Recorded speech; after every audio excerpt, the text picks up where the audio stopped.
sometimes whenever somebody asks like if somebody would pray at the end of like a community group or something, he'll go like, all right, do you want to pray us out? I just want to be like, to pray us out, what does that mean? What does that mean? That's incredible. That's incredible. Oh man, but I'll just say one of the first things that you and I ever recorded, James, was way back when you were when it was that franchise fatigue. Oh, we did an episode on episode 2. That's I was your episode 2 guest. That was a long time ago now. Yeah. But one of the things that I brought up, I think why it worked so good in the theater for you. Episode 2 does one of the best jobs of differentiating, having like these gorgeous locales and differentiating every single one. You go from nightlife Coruscant to Tatooine, which is the same old Tatooine, but we see it at dusk and night primarily. With Golden Hour, you go to Geonosis, which is another desert planet, but it's a different time of day, and it's this like rock-based, insect-based desert planet versus like they do so many things. Most importantly, dry or not dry. What'd you say, James? I said most importantly, Camino. I was gonna say Camino is this sterile lab with the ocean. Like I love they do so many cool locales. It's Minority Report with aliens. Yeah. Gosh. Even within Coruscant, they threw a shiny diner in there for no reason, and I love and Dex. Hello, Dex. I love Dex. We all need a friend that talks to us like that, like Obi-Wan talks to Dex. Hello, Dex. Well, what do you know? I'm waiting for, honestly, a Cheers-esque Dexter Jetster show would be like Disney Plus, cancel all of your other stupid shows you're doing. I would watch that so fast. The funny thing is, I love it. I guarantee you, if you pitch that to a Disney person, they would come away with some Disney Plus show that's centered around Dex. That's somehow just like the driest thing you've ever seen. No. The stipulation would be if they bite, I have to come on as executive producer. Ah, there you go. You just literally have Ted Danson be one of the aliens. Yes. I mean, he could play Dex. No. You gotta have Dex be Dex. Yeah. But I don't know, like as Star Trek can do silly things like Lower Decks, Lower Decks? Lower Decks. We already have Dex, and now he's lower.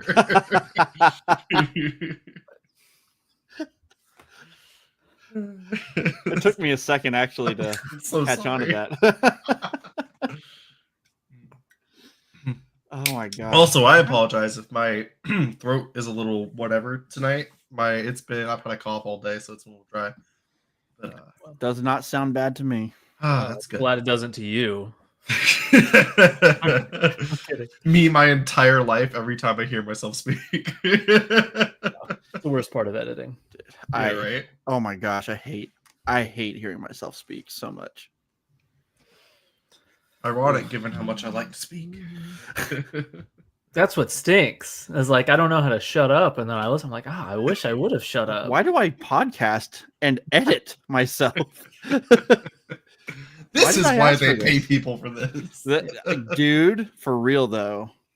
I actually like editing. I've always thought about like I bet I could do podcast editing, like freelancing for people. I bet they'd pay. I've actually kind of enjoyed doing it for Criterion Corner. I really like it, dude. It's really fun. Yeah. I like to clean up the mess. I don't know. It's really satisfying.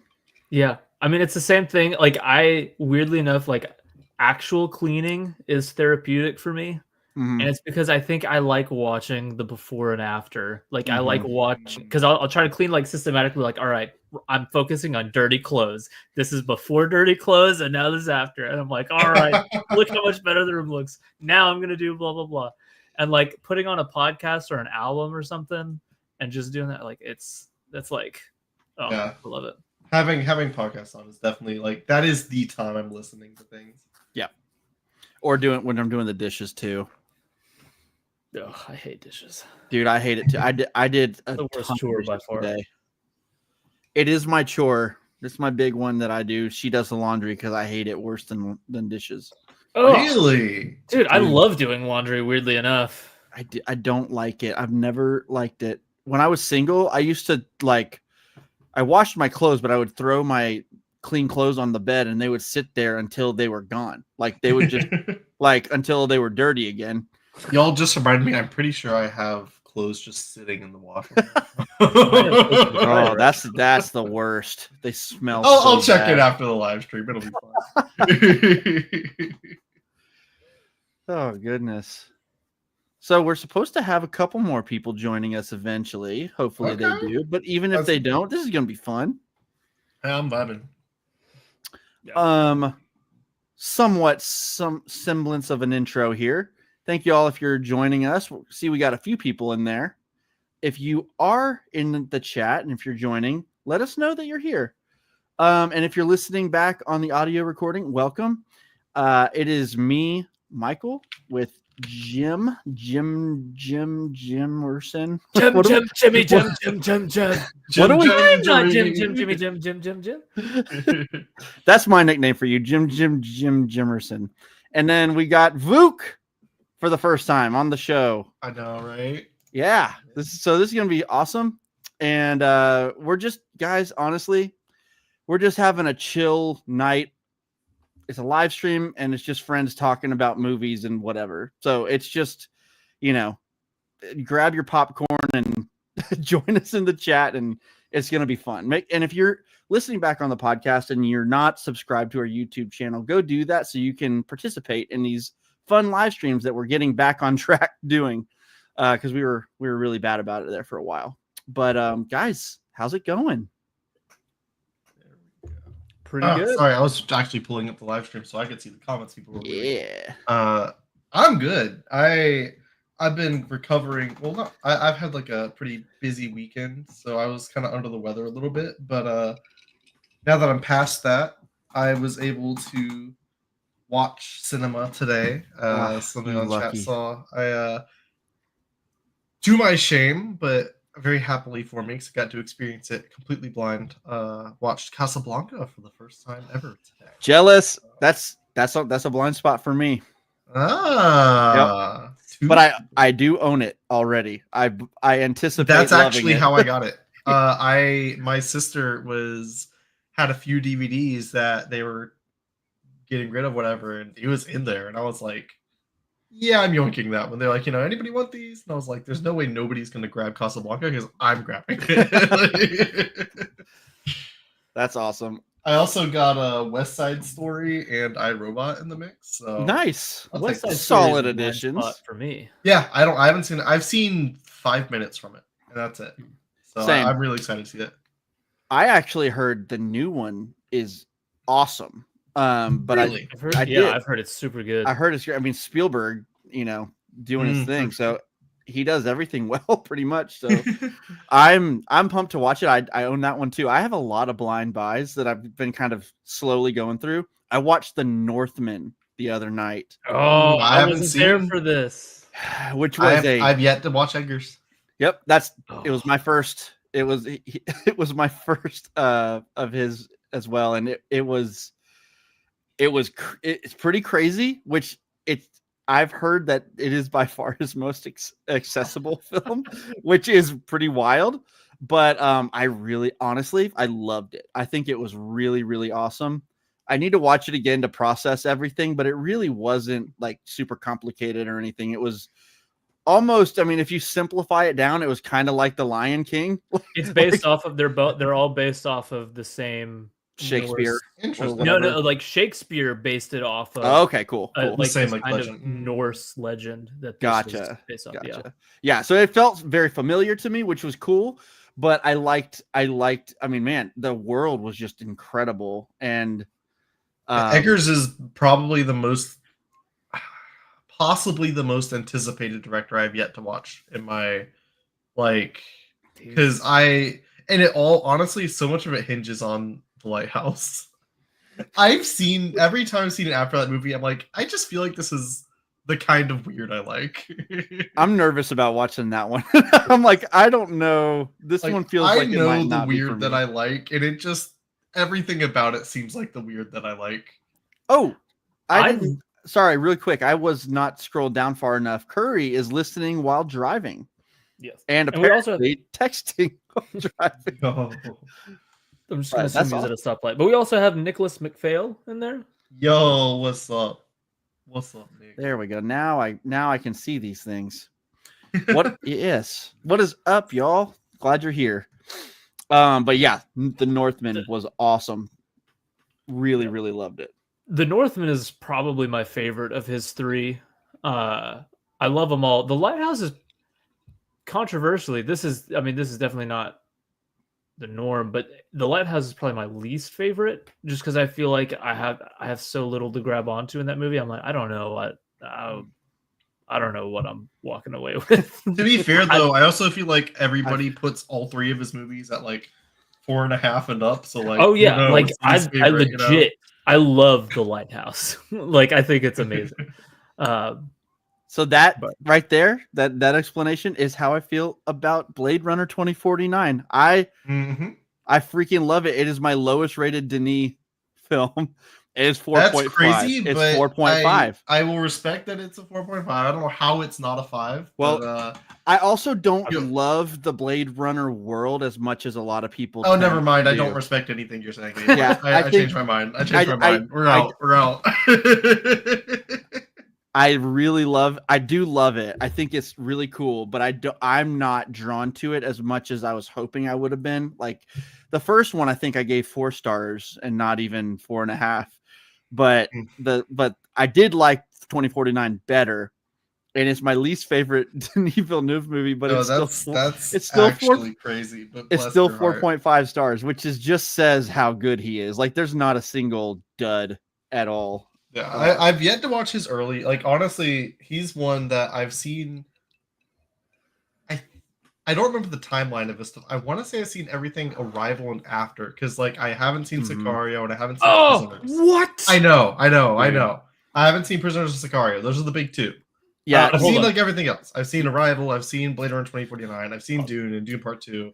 I would just like to say that Ensembles and Enemy should also be considered among his big ones. You're right. And so I forgot about Ensembles. I own Ensembles, and I'm just like I'm bracing myself, preparing to watch it because I heard it's really tough. But also, can I be real? As an American, I never heard it pronounced before, and definitely thought it was Incendies. Yeah, me too. But I've only knew it because of these guys.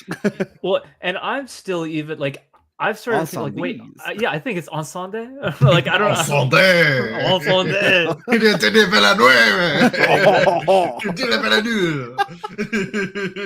I think that's the pronunciation right there. And canceled.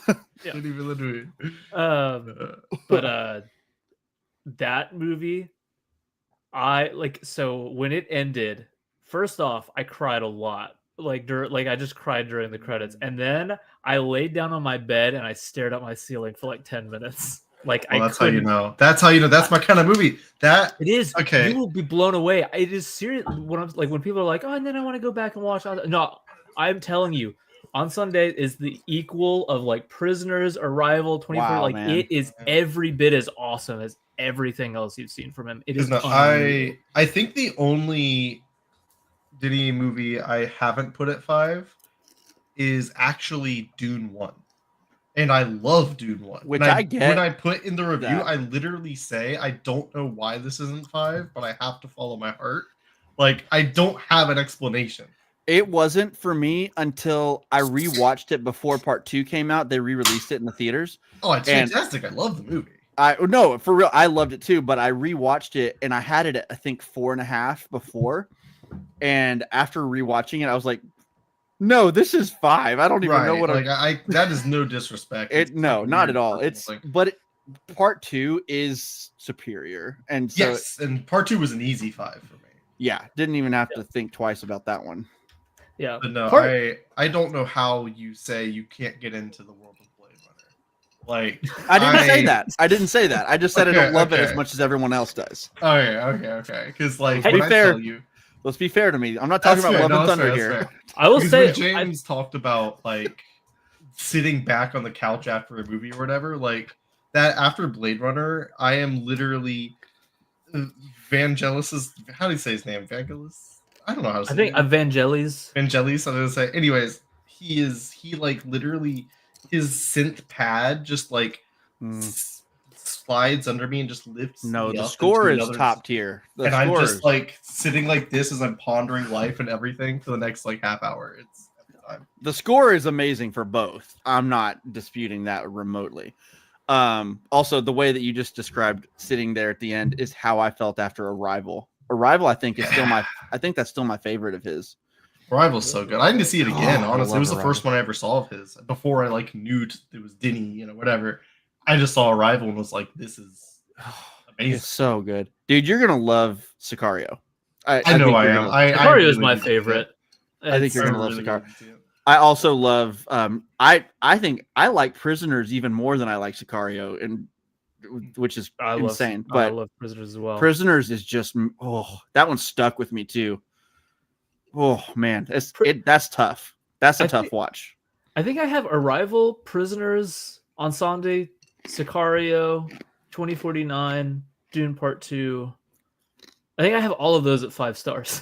So like, and I'm like, yeah, that's yeah. I mean, that sounds right. I just have Blade Runner 2049 a little lower. oh my gosh, let's just forget that. Oh, brother, this guy stinks. I specifically got popcorn just because I knew the conversation was going to be crazy. Honestly, great vibes. It's good to see it, Drew. Hey, Drew. You too, dude. Haircut looking good, by the way. I know. Yeah, it Thank is. you. It is very The fresh. headphones properly showing it off too. Yeah. Mhm. You got the spot on the side here. Michael, you Got got a the haircut nice as well. fade Your there. hair- A few weeks ago for me, but yeah, Well, I'm not wearing I guess I'm not it's probably wearing a been- hat. It's probably well, and it's You know, probably I've been a just few got weeks this- since I've seen. Bun hanging back Nice. here. No Yeah. haircut here. Nice, jealous. I'm also freshly showered, so it's all light and Clean floofy. man. Yeah, Drew, how you doing? How'd it go tonight? It went well. Very Sorry, I asked you when you bittersweet. had popcorn. Yeah, no, it's all good. Very bittersweet because that chapter of my life has now ended. And it's really sinking in that, like, dang, I'm graduating in a few weeks on boy. Friday the 13th of all days. I would not go to that graduation. I would in a heartbeat. Low-key, I'm like, do I want to go? Luckiest day of the year for me. No, but yeah, pretty hype. But yeah, it went well. We had a good turnout. We had some fun. I wore a Santa hat. So Classic. that was cool. Yeah, Classic. classic. Classic Drew B. Such a classic Drew move. Really is. Oh yeah. Oh goodness. Well, we were just talking about somehow we naturally segued into Disney Michael hates movies. your favorite movie of all time. Drew. Yeah. I know. that's I how- heard, and I contemplated How does this not happen? joining. How does this happen? It's your favorite movie in the world. and Either- hates Either I hate 2049 or I love Love and Thunder. Neither of which are remotely true. it. No, I- Why not? But Really? yeah. I can't believe Michael punches orphans. Now that one, no. The least offensive of the three, Of the three, we can select only one. Oh gosh. No, I've been Curry. enjoying. Oh, Sorry, go ahead. Curry says this is how I feel in the chats, Michael. No, I feel you, bro. Curry. I feel you. Also, just have to shout out real quick. If Nick is still listening, dude, goated. Yeah. I was shouting about earlier. I don't know that name, but welcome if you're still here, man. He so he went to my school, but they shafted him with housing this semester. So Ooh. Oh, that sucks. yeah, so he's like been taking classes online. Ah, man. Oh, definitely. He'll be still around then. But he's a huge film buff. Nice. So it's really good taste. So he's been trying to get me to watch Drive My Car for a long time. But Oh my gosh. Yes, you should. it's been sitting on my shelf and I still haven't watched it. You just can't get past Drive with Ryan Gosling, and he's like, okay, that's close enough. Yeah. Yeah. Dude, understandable. Gosh. But where's Drive My? I've been waiting My for Car. What? End up watching Driving Miss Daisy on an accident. She's literally me. I bought Driving Miss Daisy on VHS, not VHS, DVD, at a Goodwill recently, and I intend to watch it because I have not seen it, but I'm not seeing feel it like either. I feel like it's was awesome. like, I was so young when I saw it. I don't have any like real thoughts. Like I was like- little. I was like, this feels like it's going to be a real movie. I'm gonna Yeah, take like this. that's my impression looking back. Was like, I would probably appreciate it now, but I was too young to appreciate Yeah. it then. Yeah. Morgan Freeman's in it, so They did makeup to make him look as old as he is now. oh, Or he's always just looked old. I think it's probably the former or latter. But, Yeah. He aged up real quick and then he just plateaued there for like forever. just has. There's probably a couple years he went backwards and we didn't notice, and then like it just It was when he played God, I think. Pretty in sure Bruce he came Almighty. out of the womb like the same age, honestly. That's so true. Hello, mother. When I He met definitely Andy Dufresne. Why In does the my woke. why does Morgan Freeman sound like weirdly like Forrest Gump?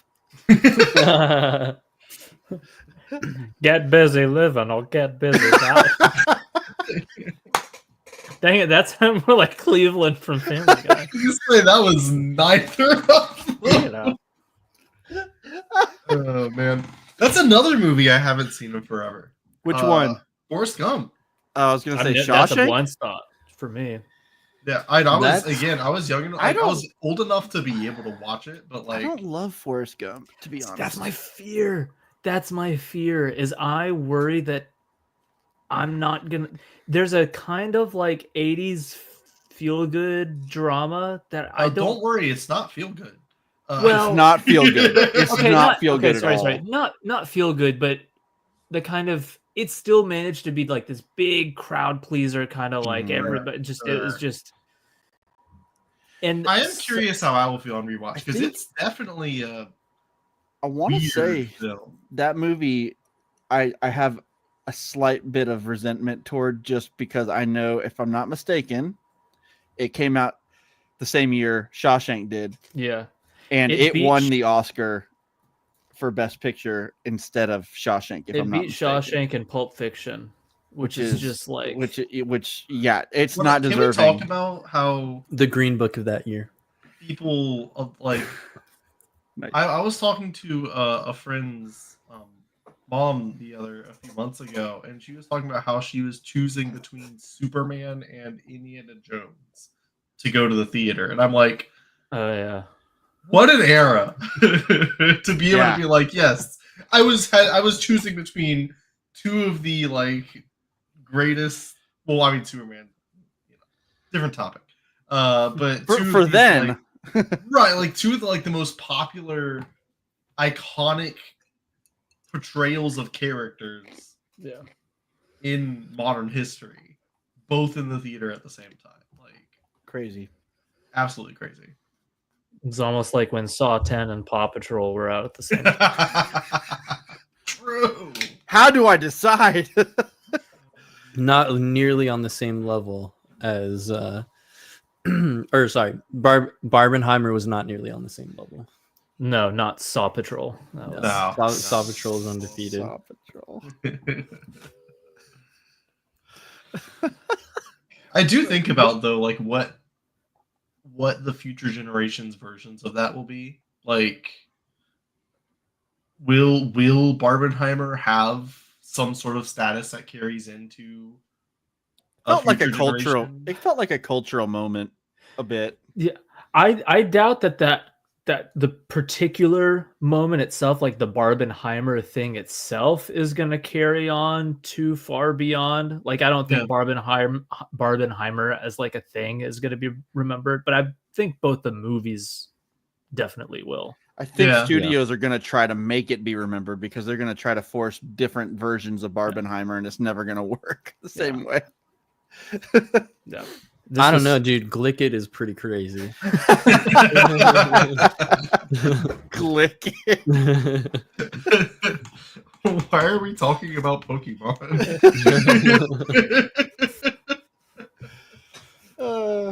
That's amazing. Yeah, I think Oppenheimer will definitely be talked about. No. Yep. That one's going to stand the test of time. I mean, it's one of those instant classics. Mm. And when you think about the age Nolan is, he could be. I feel like he's gonna be a Scorsese, a Coppola, like one of those people that is still making movies 30 years later. Hopefully not a Coppola. What if we haven't even seen his 5 best movies yet? Isn't that a wild thought? Like him and Denis. Like, what if we haven't seen their best movies yet? It's insane. And Paul Thomas Anderson. He was, by the way, PTA was the other one I was thinking of, like anticipated. Just for you. Yes, just for you. Please. Duke, I really think you're gonna vibe with Criterion Channel. You have it now, and they literally this month they're doing featuring the works of Paul Thomas Are Anderson. they? I saw the Coen brothers. I didn't see they were featuring him. Yeah, they've got like 5 of his streaming now. Okay, I'll definitely. I've got currently on Criterion Channel. I need to see Maltese Falcon while it's here because that's been a long time and it's November. Awesome. I want to rewatch The Big Lebowski because it's been a long time. Oh, it's one of those. Love that one. Yeah, it was. I just remember it being good and it having a good vibe. It's really obviously iconic. So many one-liners, that kind of thing. It's hilarious, dude. And then there's a couple more. I saw Playtime, which, by the way, y'all, I don't think any of y'all have seen Playtime. No, I need to see it. It's one that had been on my list for a long time because the Donkey video. I watched the Donkey video, and I was like, he's got great movie taste. Ball. I love it. Exactly, like he knows ball. I was like, this looks awesome. So worth it. It's such a unique film. It's not like a traditional story. It's very little dialogue, very little anything. It's all about these pulled back shots of this large scale thing happening where there's always a couple things happening at once. It's fun. But that was fun. There's a few more films that are on my list right now. I was looking at other Coen brothers stuff because I other than Big Lebowski, I can't think of another Coen brother film I've seen. No Country? So, like, what's that? No Country for Old Men? Oh, sorry. Okay. Yes. Sorry. My bad. I have seen that. The big one that I was looking at was, I remember a lot of y'all really liked Inside Llewyn Davis. Inside Llewyn Davis. Yeah. It's like a top 10 of all time for me. Yeah. So that's on my list because they have it in Criterion right now. I think so many movies. I feel like I've seen a couple of the Coen brothers films, but I can't remember. I know they did Big Lebowski, right? Is that them? And I've seen No Country. I feel like there was another one that I didn't know was there. Oh, Brother, Where Art Thou? Oh, wait, that's them? Yeah. Never mind. I've seen Michael, a few that is the most you movie ever. Brother, Where Art Thou was told that. I love A Brother, Where Art Thou. It's best thing you ever did for this family was getting hit by that train. It's one of those movies like we thought you was a horny toad. It's like one of the lines that just gets randomly quoted in our family gatherings. Like, I'm sold. It's also the thing that convinced me that, like, wait a second, George Clooney is actually freaking incredible. Right. Like, he is I didn't realize he had, like, the comedic timing he has in that movie is incredible. He is so funny to me. Dude, that movie's so good. I love George Clooney. I think he's great.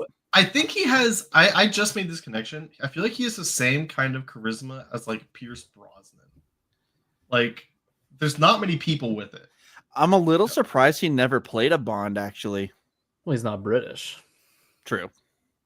Never mind. I'm not surprised at all. That's why he played Batman, not James Bond. Forget that I said that. I'm gonna slink away. The vibe is there, though. The vibe is No, there. yeah. Even still, Maybe we'll get him to be a villain in a Bond movie. I really want to watch more from him because the thing is, I have a feeling that he'll probably be maybe not quite the same effect, but for the longest time, I thought Brad Pitt was just like a handsome face.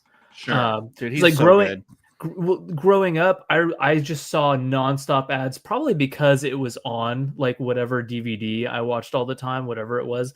But most of my exposure to Brad Pitt growing up was just commercials for like Ocean's 11 and Mr. and Mrs. Smith. And so like to me, he was just like, he was this really handsome, actiony kind of guy. And I'm like, well, okay, that's fine.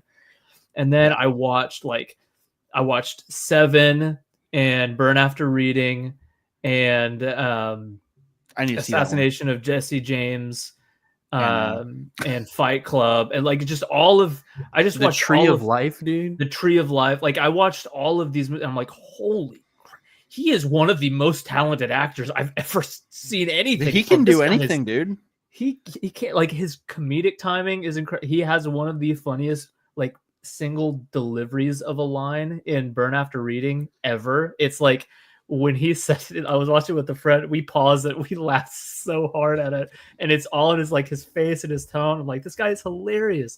And then his like dramatic performances in Seven and Assassination of Jesse James. So I'm like, this guy's unreal. He's so talented. It's kind of crazy. Yeah. Inglorious Bastards. Oh, yeah. Yes. Like he's just So this good. guy. I want 100 Nazi scouts. No, Brad Pitt's Oh, there's awesome. Nick. What's up, dude? Hey. No. I'm also a big fan of all three Oceans movies. I'm just a sucker for them. I haven't seen any of I them. haven't seen them in a Yeah. long time. They're but like I the love them, dude. ultimate. I have not. They're the ultimate heist movie, dude. They're just so easy to watch. Great I movie. feel like I great need to soundtracks. just because they're the one that like they really popularized the whole like split format thing and all that. And Yeah, I love that. So yeah. gotta It's- go for it. Well directed, really fun, genuinely hilarious, great cast. Like the whole cast has such great chemistry together. Yeah. I mean, it's just great. James, I would love to cover at least the first one on the pod. I think that would be fun. I bet I'd like them. I- Because I like heist movies. I like that kind of like fun ensemble movies. Like I think you'd like this. I think you'd like it a lot. It's really fun. Almost as good as Ant-Man. I actually really like the first Ant-Man. yeah, it's Uh, fun. I like Because it. first Ant-Man still had the touches of our beautiful man hidden in them. Yeah, you're right. Also that bedroom fight scene is like one of the greatest MCU Yes. fight scenes on the train. That was a So fun long, you're right. theater. Yeah. theater experience. What'd you say, James? So that was a fun theater experience. Yeah, it's so fun. For sure. I had no idea what to expect going into that one. I was like, this is going to be dumb Ant-Man. How are they going to do that? And they did. I really loved it. But we should talk about the MCU, you guys. How about, All right. let's go. All We right. got the crew for it. The MCU Curry, sucks, please man. come back if you're tell me if you're I need your You're Pipe gonna him call- in. Pipe him in. You're gonna Drew's call about to get Curry. himself into a car accident just to respond. Drew used to be on my side with all this stuff, and he's gone to the dark side. You're gonna No, call Curry I have and not Keith gone is to the gonna dark show up. side. The You MCU has gone to the dark side. Therefore, you have gone Mm-hmm. to the dark side for that opinion. Ugh. Gosh, it wasn't even that long ago, dude. It was like 6 months ago. Like you were like totally Amazing on my that side. happens. It's amazing what happens as time goes on. Things wither and die. I will always love quoting Disney at Disney. Just anytime anything happens, it's just Let the past die. Kill it. exactly. It's good as like let the past die. Kill it if you have to. All right, Not a bad Kylo. All you gotta do, you gotta lower your voice a little bit. You gotta. I love. Can I just say, Adam Driver is one of my he's favorite actors of the new generation. I love him so much. Might I make Inside Llewyn Davis a little bit more tempting by saying he plays a cowboy singer? Wait, and have you seen a clip from that movie? If you've seen the song, like the scene of him singing the "Please, Mr. Kennedy" song, then that's okay. Wait, I think so. Okay, yeah, I have to see it. What? Oh. By the way, Curry says, "I am here." Swerves. Oh man. But yeah, dude, Adam Driver's so good. Have y'all seen Marriage Story? No. Yes. No. I know. Like I know the y'all. Gosh. Honestly, as power as I'm like when it comes to movies I need to see or want to see, it's like, do I want to put that on my list? Like that one just seems like it'll just hurt me for no reason. Dude, I've said this before. I literally like held my wife for like 10 minutes like on the couch just like after it was over. It was like the saddest thing. Aww. But it was also, gosh, it's such a beautifully done film, but it's really realistic with divorce and how it is, and it's gosh. Yeah. It's awful and great at the same time. Yeah. Adam Driver and Scarlett Johansson were just unbelievable. And like the supporting cast, Laura Dern and Ray Liotta are so great in it as well as their attorneys. Like, forgot Ray Liotta was in it. Yeah. Laura Dern is just always great. Yeah. Well, always. Wait. Jurassic Park or Jurassic World Dominion. Also, she was. That movie was not her fault. All right, see you, Drew. I was gonna say The Last Jedi, but what was I gonna say? Oh, this is a really random pool. Like way earlier in the beginning of this conversation, we were talking about West Side Story, and I just had to shout out, by the way, reasons that we both need to see it, or all of us need to see it. I believe Jacoby. Exactly. I believe a young Dr. Jacoby. West Side Story. And I didn't get to watch it this spooky season, but I wanted to see the original. Was it House on Haunted? No, the Haunting is the Haunting. Thank you. Yes, he's in that as well. That's a cool 60s horror movie. That is so worth watching. They do so many cool little practical effects in it. I love that. I love. It's funny, like, because as I've grown into my spooky watching, it's all like stemmed from watching old horror and like bleeding into new, but like it starts there and goes forward. Yeah, I think because of my, I don't know, it really comes from an appreciation for craft. I think you can see so much of it back then. Yeah, you know about Russ Tamblyn. It's funny. For me, Dr. Jacoby was me seeing him way older than I'm used to, because I grew up on Seven Brides for Seven Brothers, which is an amazing musical from Stanley Donen, who directed Singing in the Rain, by the way. So this guy just does great musicals. But he is the youngest brother in that, and you can tell he's the youngest brother in that. So like seeing him as Jacoby, I'm like, oh, this is so wild. You're supposed to be like, I don't know, like 17. It is, again, it's really funny how some people age and some people don't. Think about another cast member, Ray Chase.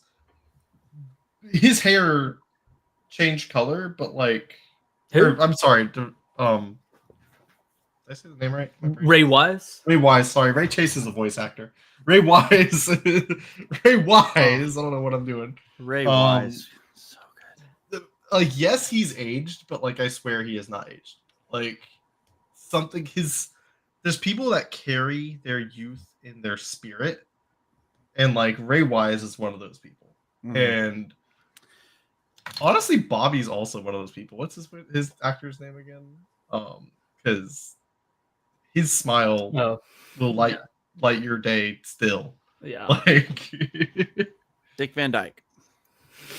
True. That man is still dancing somehow. Oh, I love it. I love Dick Van Dyke. I do too.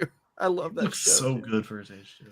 Like, by the way, little factoid for you on one of my favorite shows ever, Fringe.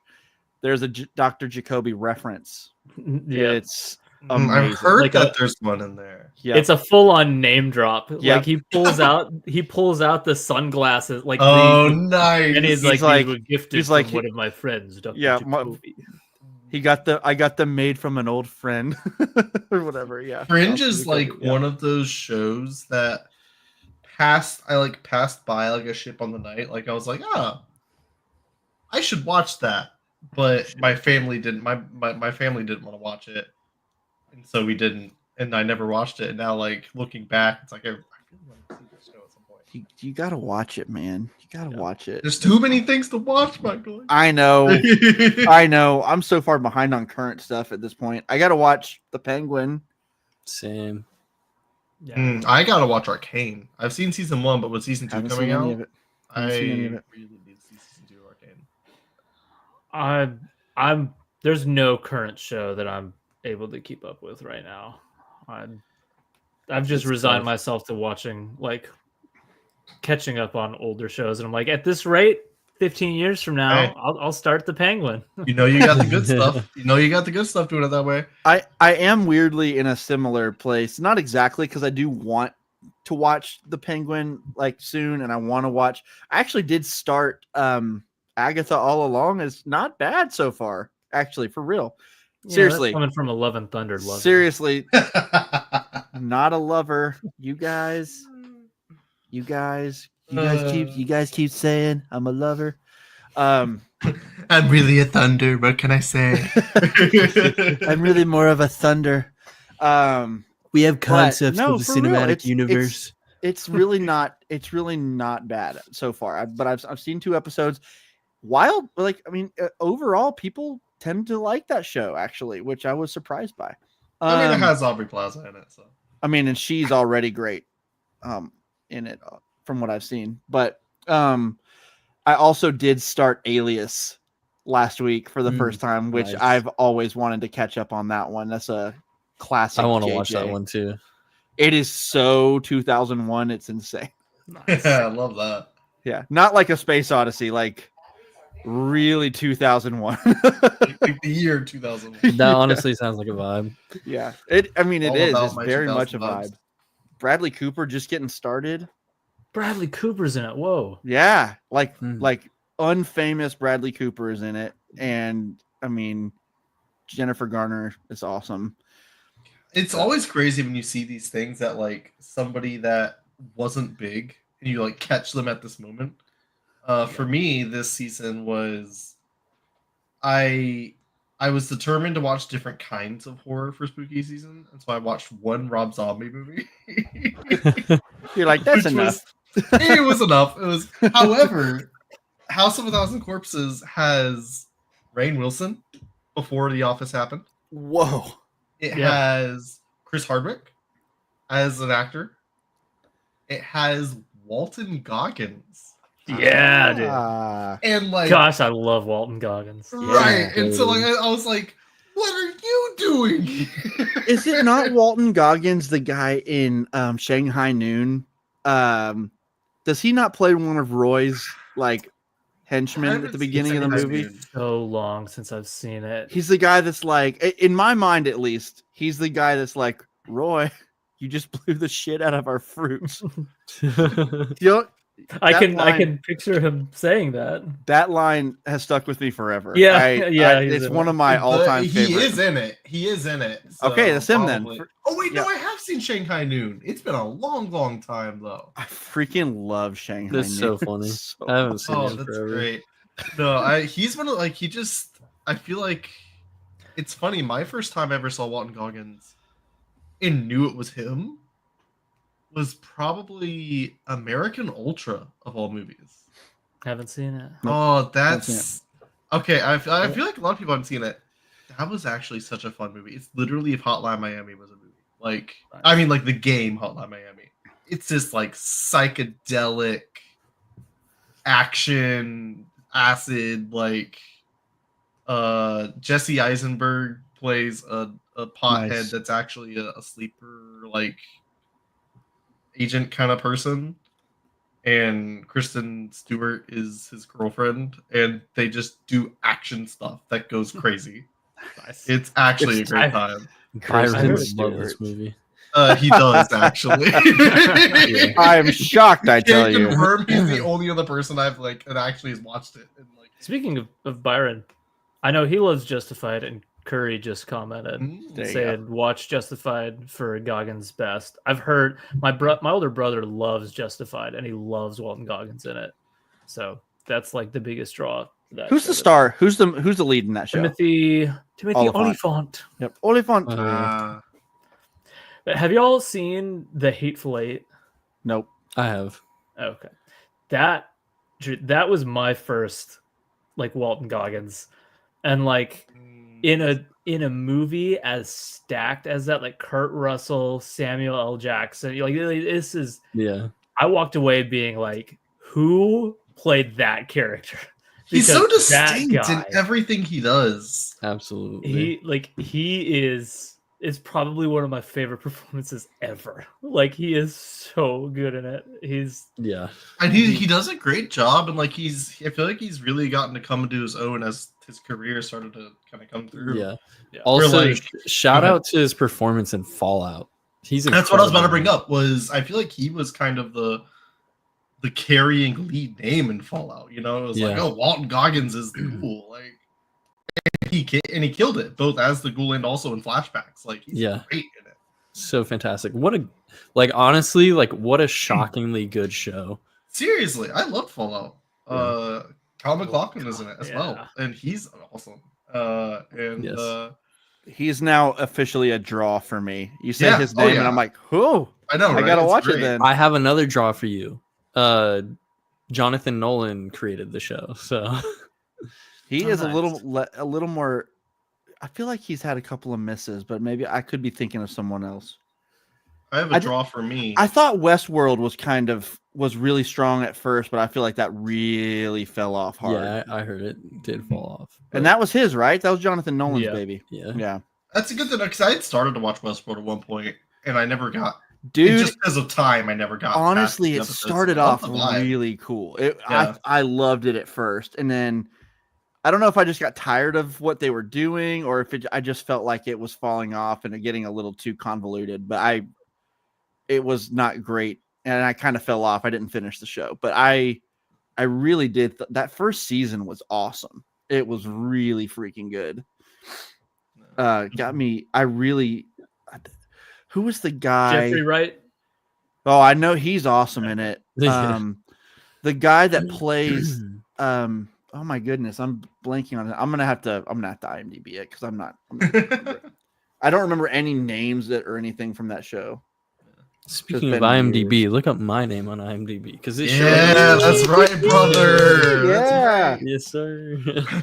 Tell us about it.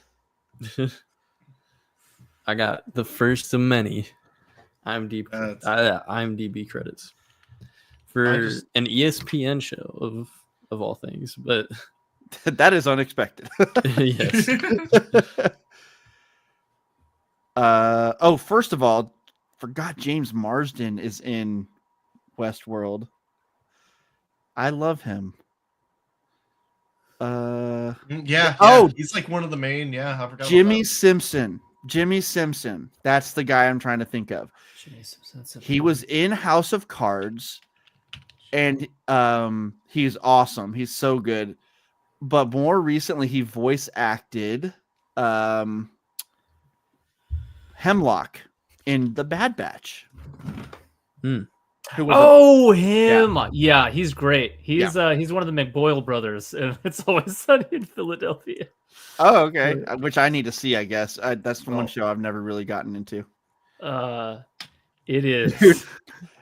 Dude. Curry just said, "Watch Person of Interest" from Jonathan Nolan. That show looks right up my alley in almost every way. It's a really fun, like, just kind of I've heard good episode things. of the week kind of thing. Michael Emerson and Jim Caviezel. Michael Emerson from my favorite show of all time, There you go. Lost. That's the other big like Fox show from that era that ABC. by the time I was like, oh, I should watch this, it was too deep in. And then by the time afterwards, I was like, yeah, you can't just jump into that. and everybody hated the ending. Not everybody. Not this guy, bro. That's Not fair, this that's guy. fair. There have been a, you know, you hate a it. lot of all through the people. time. You There's a hate lot of it if people who've you risen up. misunderstand it. So you're intelligent. I do want to watch it. I do want to watch it. Fringe and Lost. Dude, I speaking of, I need to finish it. I know. I've been telling you. I know. I'll finish it if you watch all 15 seasons of It's Always Sunny. That is okay. The Dude, shows on the list. That's honestly TV shows is the issue. Watching all 15 seasons of Always Sunny is easy. That show's so freaking funny. It's every time I see a clip from it, I die laughing, and I'm like, I'll watch this at some point. You know, like we talk about like they could never make XYZ show now. Somehow It's Always Sunny is still skating on by doing its thing, and nobody like. Yes. And I don't get how, because some of its premises are like, how did this happen? This is so wildly. Is it Diversity Day wild? It makes Diversity Day look like that. I was gonna say the clips I've seen are literally crazy. The first episode. It goes crazy. You're like, I mean, okay, this to me, I'm trying to think of like maybe one of the most comfortable premise I could explain, because there's so like I don't even on a live stream. I'm not even gonna say what this episode's about because it's real bad.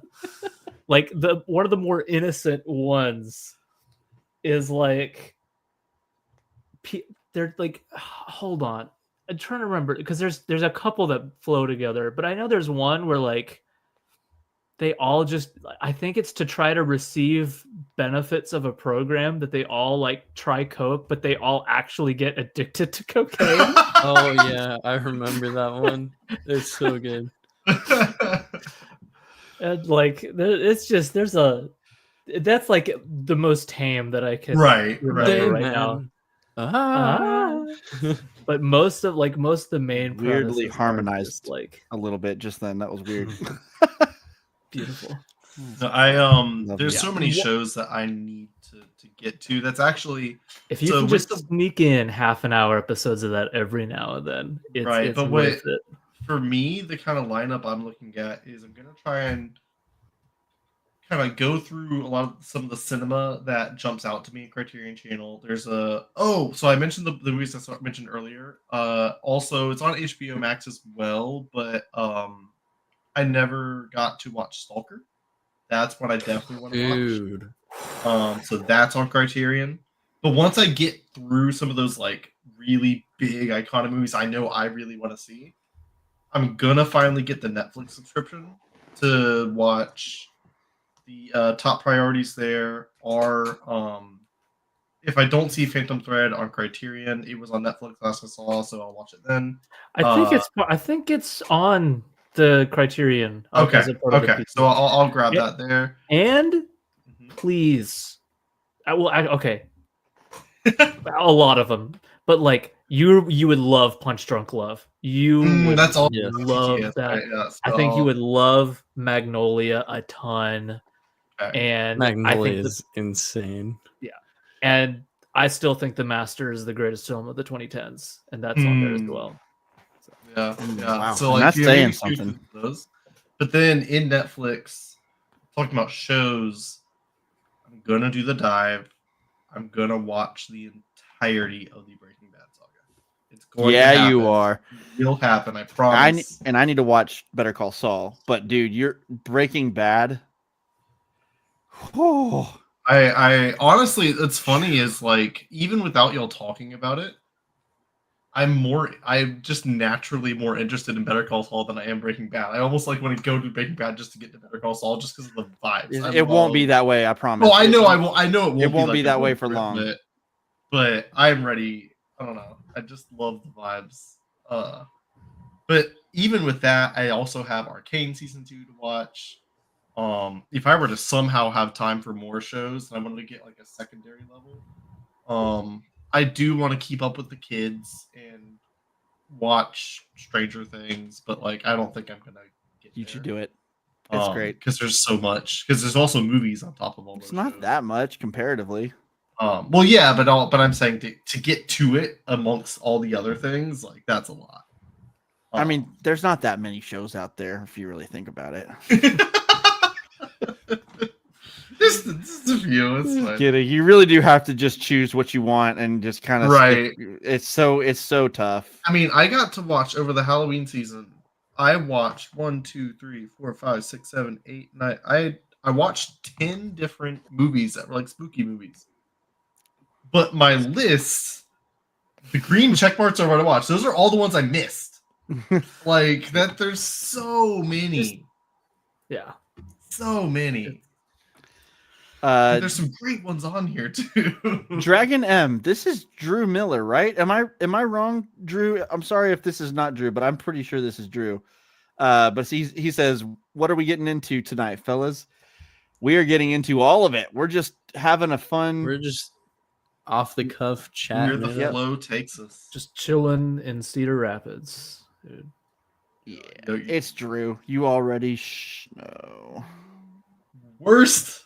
We're the worst. Greenery okay. one. I was gonna say, at least he can Speaking have of worst opinions ever. What was that rating he gave Casablanca again? Let's go back and talk about worst opinions. Let's talk that about was not how... a 5-star rating, and I believe you complained about melodrama, sir. Also, earlier we were talking about how much J.J. Abrams sucks. Let's talk about that again. Oh, yeah. Wait, where did that come from? Because I Mission know Gabe, Impossible 3 is dude, the Gabe worst loves of him the some franchise. JJ. Oh, that's funny. I'm Drew, just don't messing. I even love joke like that. Gabe. You know I'm kidding too. I love Mission Impossible JJ. 3 is so awesome. Dude, Mission Impossible 3 might be. It's I'm still wrestling with it, y'all. We ranked it that one time. I still think it might be my favorite. Yeah, It's so good. Oh, it's so good. Okay. Yeah, Vuk, what's your favorite? We haven't talked about this. Have you seen JJ movies? Really, JJ Abrams? I mean, a few. Like I've seen a lot. What's your favorite? I've seen a lot of like bigger ones. You know, Yeah. MI3 is definitely a good choice. It's been a long time since I've seen it. Oh, it's but so like good. my memories of it, or even as a younger person, were so strong. Of like, Yeah. this is good. The awkward thing for me with JJ is like he holds this position as being very consistent at what he does, but a lot of the movies I saw were like a lot of his blockbuster stuff that like I actually think he did such a like Star Trek is one that I think sneaks in as being better than I think it should be every time. Star Trek is Like- an action masterpiece. Right, like every time I'm like, oh, it's the new Star Trek reboot. Then I see it, I'm like, oh wait, this is actually kind of No, it's good. nice. Like, it's good. It's really, really good. So I give him a lot of credit. I've never had him be. I can't think of a moment, and I need to see more from him to truly say this. I've never had that moment where like, man, I'm a J.J. Abrams fan, but I've also never hated him either, and that's impressive in its own right. Like, you know what I mean? I followed JJ from like Lost. Like he right, and that's he what we were just basically talking about how that was the show, one of the Fox shows I missed. You know? He started the show. Obviously, the show he handed it off to a couple other guys, and I think they did a great job. But he really just started the show. He directed the 2-part pilot episode. One of the great all-time greatest. To me, it is the greatest pilot of television that I've ever seen. It is unfreaking believable. And at the time too, it was the most expensive pilot. They used Michael Giacchino uses a real orchestra, and that was like unheard of in television at the time.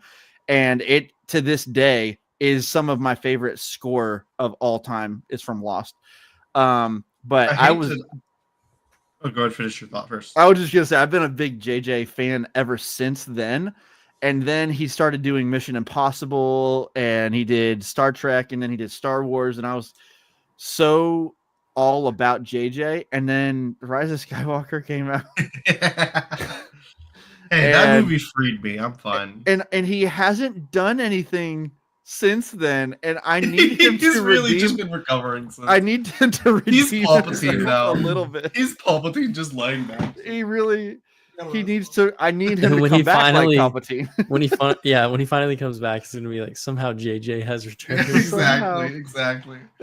I honestly love JJ Abrams. He's so good. Not every film of his is like a 5-star for me, but I love his work. I think that he is one of the few modern directors that like really gets blockbusters. And that's a good way to put it. He's a blockbuster director. He really yes, absolutely. And like and I think like he instantly like as soon as you watch one of his films, like it's a JJ film, just like the way that you would with like Spielberg. So I don't know. I really like his direction style. And he's so good with ensemble casts. Oh, he's so good. Yes.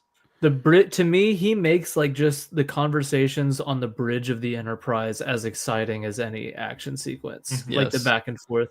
And like, I think what I really like, a lot of what I don't love about like different like modern action blockbuster kind of like stuff is that for as expensive as they are and as technically like how much is happening on screen, a lot of it doesn't really feel exciting. Like it just feels like pretty blandly directed. Like it's there, it's in front, it's in frame technically, but I'm like, whatever. And then I just rewatched Star Trek 09 earlier this year, and like that opening attack on his father's ship, and like just the way the camera's spinning everywhere and pushing in, and like, oh my gosh, that sequence is a masterpiece. I'm like, where is this in my blockbusters right now? Why do they all look so bland and lifeless and like intangible? This is incredible. And it's funny because it's one of those where it was kind of the running joke of 2010, 2009, the whole thing of like, oh man, lens flare, JJ Abrams, shaky cam, baby, like, whatever. But the reason it's because it works. I've always loved the lens flare. I've never hated on the lens flare. Yeah, it was the meme, but like it's because that's actually a true good thing to do for like what he was trying to accomplish. I like Into Darkness better than most. Same. I remember enjoying it. I love Into Darkness, honestly. I've only seen it like once, but that was Cumberbatch was still in his prime. He was doing good movies.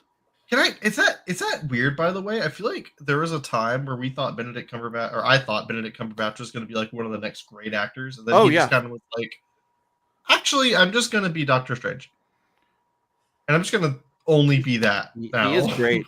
He is great as Doctor Strange. Sure, I'm not going to say he's bad as Doctor Strange. I just mean like, it's been a while since I've seen him. What happened to him? It's been a while since I've seen him do anything awesome.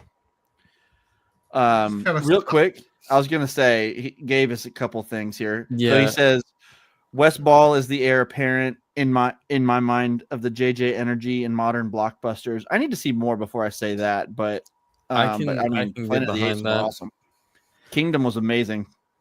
Yeah. And I think to me, the Maze Runner trilogy, it is that instance of like really, really silly YA being elevated a ton by a guy who's like, give me a camera, let me I should rewatch Maze Runner. I watched the first one and I remember not getting that impression that y'all got from it. Like I know Gabe loves it, and I just was like, it's a movie. I love the first one a ton. Okay. I like the first one, but I think the constraints of the maze, and this is definitely not everybody's opinion, But like for me, the constraint of the maze, whenever it's just like a group of teens sitting around talking because of like Sure. what that movie forces it to be, keeps it. But like the Scorch Trials is just a chase movie. Like it is Okay. just nonstop chase, and some of those chase sequences are so good. And I will So say, cool. when I think about what I would imagine a Maze Runner movie would be now, all my brain can picture is just like 2 volume sets. Like for everything's Yeah. constrained. Like it's we're running through these things and there's constrained little like that's all like. And so I know that that's not what it was. Whatever for them. And so like it makes me automatically have a better view of the past, knowing what it would be now. Like whenever we see like behind the scenes features of TV shows and they're like filming in a forest, I'm like, those are real trees, guys. They're shooting real trees. It's so sad. And I love directors where there's never a question, like where it's so the genuine nature of what they're doing is there. That's any excuse to bring it back to David Lynch. With The Return, so many like the shots, and I'm not getting into I'm getting just early stuff. Yeah, it doesn't matter. There's well, yeah, that's fair. But like so many of the shots are just like in the very first episode, there's just like a shot of the forest. And like Jacoby's walking around or whatever.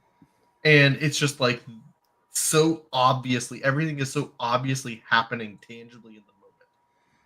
And like there's this for being not such a tangible, very intentionally. Right, but that's the weird thing. It's like for such a surreal director, so many that's part of what makes him so special to me is how tangible everything feels. Because you can almost like he's not even scared of you seeing the strings because he's more focused on the tangibility and the realness of it all.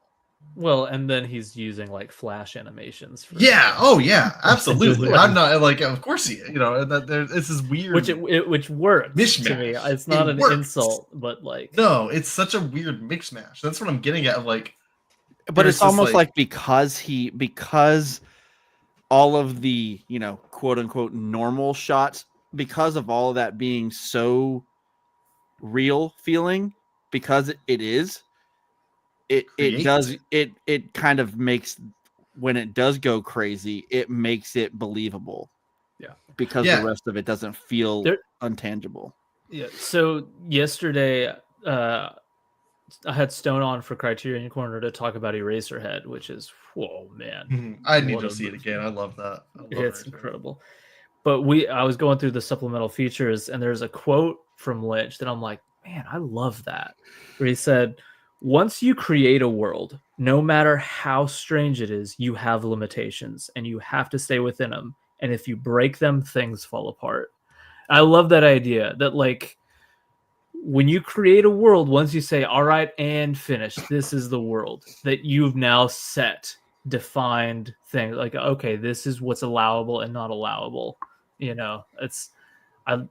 I like that. That's what, like, whenever I feel like that clash of like, no, you can't, like, a lot of like when humor really doesn't work for me in a lot of movies, it's not because I'm like, oh, you can't have humor in a movie like this. I'm like, no, I'm happy to have like intense drama with hilarious comedy in the same movie. But like once you decide on a certain kind of drama, then that rules out certain kinds of humor, and you've got to like stay within the like now this kind of way of joking and this kind of like setup for a punchline is kind of off limits because of the movie you've chosen to be. And what movie do we always use as the example for this?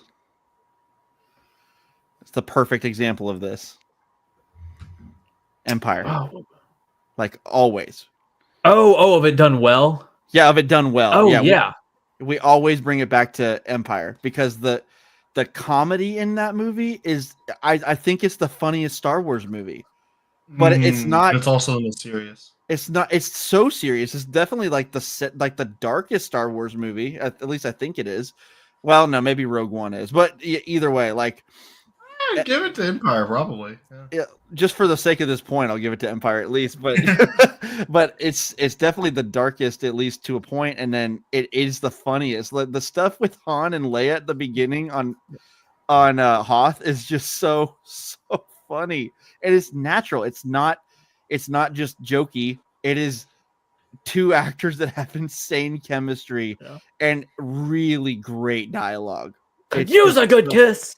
I could arrange that. Love it. It's just so That good. movie is awesome, dude. Am I? Yeah. It's so good. And see But that yeah. like that's it exactly. Like you can be funny. I'll laugh out loud in that movie. But like but there is a certain kind of humor that if they tried to push into that movie, you'd be like, oh, that doesn't It's funny because there's just so many. say it. Just say it. what? I just know you're gonna say Love and Thunder at No, some point. oh no. Well, the thing is, Love and Thunder doesn't fit here for me because it's like the whole thing is a farce. It's a fake movie. There's nothing to clash with. It's just I feel like The first When I- chat movie. when I look at the ad, I get the same feeling I got watching the ad for the new Minecraft movie. That's the same feeling I got. yeah. No. Oh no. Yeah. Oh no. No. The Minecraft movie looks like so much worse. No, it doesn't. It looks- does. It looks terrible. But Love and Thunder is one of Thunder, the that's worst. right. Mid and Thunder is kind. Is It's kind. one of the worst movies I've ever seen. That movie is so bad. I'm not a committee. I am not a committee. Such a good one. Oh, I love it. Oh, but I was gonna say, talking about Excuse me, your tangibility. worshipfulness. Talking about tangibility, another example I think of is actually when I was doing my watch through of Nightmare on Elm Street. How when the shift from 3 to 4, it wasn't necessarily that like the kills and stuff got whatever, though they definitely did. It was that I realized somewhere in that shift into the bad ones, my brain stopped being able to distinguish from dream and reality, but in a bad way because reality was too weird. Reality the was too weird and fake, and there was no difference in style of film. Right. There was no difference in style or scale. Where like the first three, at least especially like as first the earlier you get, the more so it's true. It's very grounded. Where like reality is the suburban house, and you're not just a suburban house, but like you're familiar with the layout of the house on Elm Street by the time the movie is done. I can tell you what place, like what room is where. But then in later movies, there's like these weird banquet halls that it's like, wait, is this just like a set? Does this rich person just live in this bizarre this is supposed to be real life. Like I thought this was a dream. No. And then 10 minutes later, it's like, now we're in the dream sequence. But you can't tell because it's the same table. Like, it's, I don't know. It was a weird realization that it matters. It really does when you present your thing. Yeah. Michael, I bet you might enjoy at least those first three. Elm Street's great. The Elm First Street. three. Yeah. First three. And New Nightmare.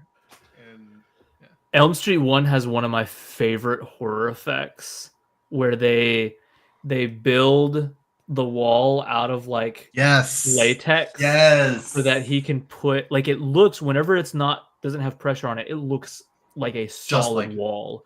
So but because of the material, he presses his face into it in his hands and he like hovers over the bed, bending into the wall. It's so awesome. It looks There's so cool. Many good tricks in Elm Street. It's so anytime it's in like 90% of it is practical. And the 10% that's not, it's like sticks out like a sore thumb. But that 90%, there's so many things that he's just like cutting off his fingers instead of like counting like this with his fingers when he's just like cutting them off as he counts. My favorite, one of the most like ones that like hit me the hardest, I'm just like, whatever, was the stairs when she's like that moment was just like, what substance is that? Like, it's gross. So, like, there's so many things in that movie that the creativity. I love the creativity in that. It's awesome. And again, the first 3 in particular, 2 is my favorite, but the first 3 really bring that to the table. I actually want to rewatch New Nightmare specifically because I am now living in a world post having this a much more. I've seen several other things that are as meta as it, and I'm wondering if that will make me even more accepting of how meta it is. I hope so. I love how meta it is. I enjoyed it. I did enjoy it, but I felt like it went too far. And I'm curious if I wouldn't feel that way. It's like, Sounds like me with, like, I like the Deadpool movies, but there comes a point where it's like, okay, I get it. Yeah, it's know? a very different kind of meta. But Well, yes. I'm sure. Yeah. Deadpool and Elm Street movies are very different, I'm sure. Michael always has to bring up the MCU somehow. Listen, you're right. I have steered us right into the MCU multiple times on accident. This conversation. Accidentally on purpose. I still love plenty of the MCU though. So I know you do. There's a lot to appreciate in the first phase. I'm just trying to In get the us to first talk phase. about it. I have to slip it in, no, but jokes aside, I do like a lot of Marvel. I hope you rewatch and appreciate New Nightmare. I love New Nightmare. I did appreciate it. One of my favorite things to that movie was like her talking about or talking about Freddy and him and mentioning that he's like, it's like he's darker, and Robert Englund is like, darker. Like he's almost like offended that the fake version that she's seeing is like scarier than what he was able to bring. I love him in that movie in general. He's just, I just love Robert Englund in general. Like every time I see him, whether he's Freddy or not, I'm like, I enjoy what you're doing, which I shouldn't always, but you still make me. Yeah. And like, I appreciate that. I actually think he, weirdly enough, I think one of his best performances is Freddy versus Jason. I think he kills it in that. I think he has so much fun. He just is like, I'm here to be the jokey whatever, but without the as much hokiness that we got from like the later Nightmares. So I know you don't. We need to get Mitch on here so we can have some FBJ love. But also, Drew, you definitely just cut your camera to cough with audio, and I meant to hit the mute button, but I accidentally hit the stop cam. We got to keep that in. Like, if this is edited at all, we've got to keep that in. Oh, just because absolutely. We really don't edit the live streams at all. Okay, good. For the most part. Yeah. Maybe a little off the beginning and the end, but. Oh, peace out, man. Just, see you, Drew. It's been fun. All right, see ya. Not you. Not you. I might actually head out soon though, because I'm feeling myself fading, which is why I have not been super talkative. Oh, you're good, bro. You're good. Running on that 4 hours of sleep. Hey, we didn't expect you to be here anyway, so yeah. We did expect Josh to be here. I know. Yeah, Josh. He didn't even say anything. That's our beautiful man. I relish and cherish any chance to talk to that guy in person. He's the best. Yeah. He's the best, and he's hilarious. Absolutely. We'll have him on. I'm gonna text him. We'll have him on at some point. We need to. What are y'all what's like the next movie y'all think y'all are gonna watch that you're like excited to see? That we're covering for the podcast, or that like just in general, like for that you personally are like excited to watch next. I know mine. I know mine, but it's like a little far out. You mean that's coming out, or like one that's just? I mean, it could be either. Just whatever is popping into your head. Because, like, for me, to start it off, even though it's still a month away, I'll talk about Eggers. I'm so excited about Nosferatu. Yeah, that's what I was gonna say. I've never seen Eggers. I'm gonna watch stuff in anticipation, but like everything about the trailers for it tells me how well it understands what made Nosferatu good. Yeah. Mhm. In those silent eras, like the shadow hand over the city to shadow me is hand one of over the the greatest city is things like I've ever seen. instantly iconic, and it's in a trailer. Like, Yeah, that's the thing. If that's in the trailer, that only tells me that there's crazier stuff in the film that Eggers is saving for Early the reactions are saying that Lily Rose Depp gives an all-time like capital G great performance, like one of those knockout performances. I can't wait. I am now excited for that. Now that I've seen a Robert Eggers movie, I didn't know I didn't know what to think, leading into it. But I also still a little scared of it. But I'm excited. Also, can I just literally just the trailer, just hearing Willem Dafoe just go Nosferatu, like I'm just like, oh, I want to see it. I want to see it. I can see it now. Something that like Eggers just does, not just the best, but that nobody else really even does a whole lot, is that like when he chooses a period, he is totally subservient to the period. Like he puts modern sensibilities on hold and he's like, how do they talk?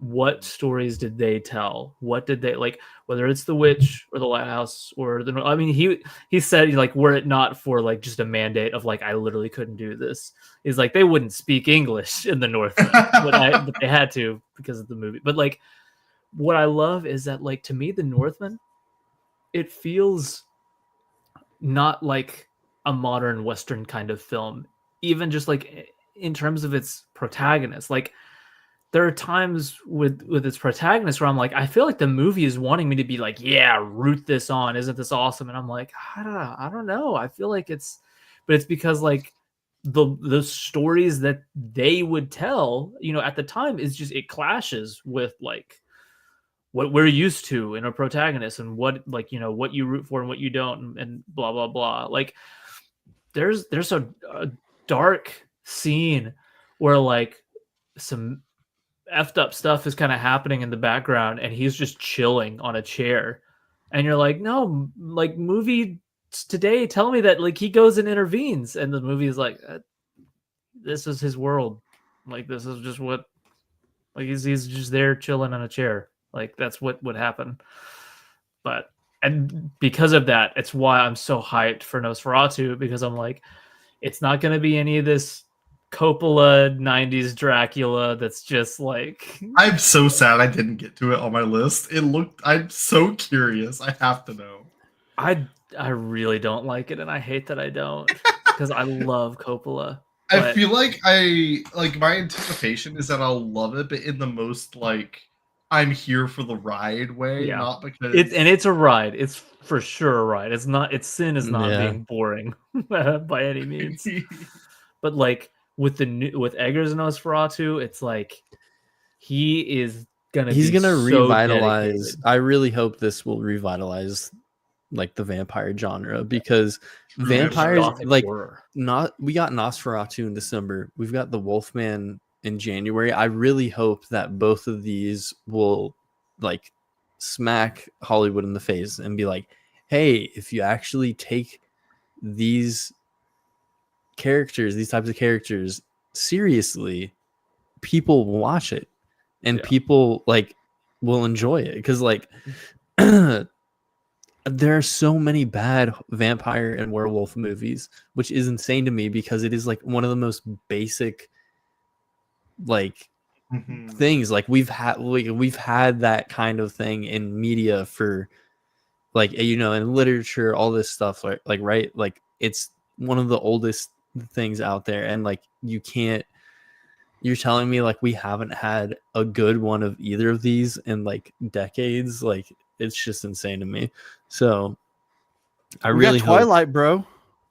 Oh yeah, sorry, I forgot that does have the greatest baseball scene in all of cinema. True.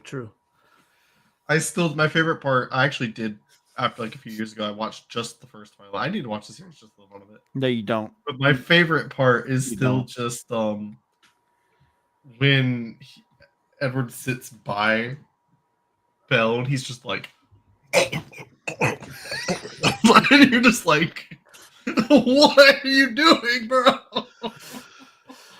It's Still like a goat part of the movie for me. It's What a great. classic. classic. Really, you're gonna say that?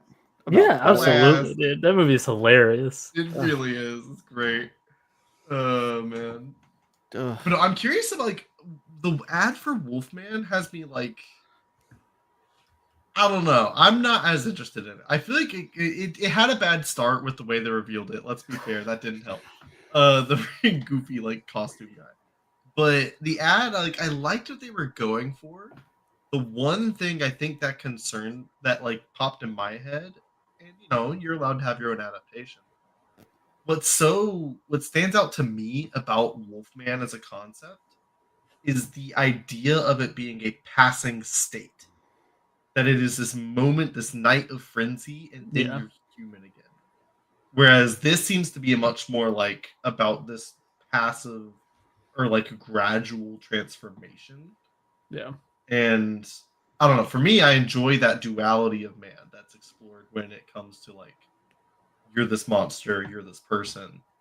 But I could also see them having a lot of interesting things with if he's still in there partway through the transition, you know, that kind of thing. So we'll hold judgment. I don't love the design of him, I'll say that. Yeah.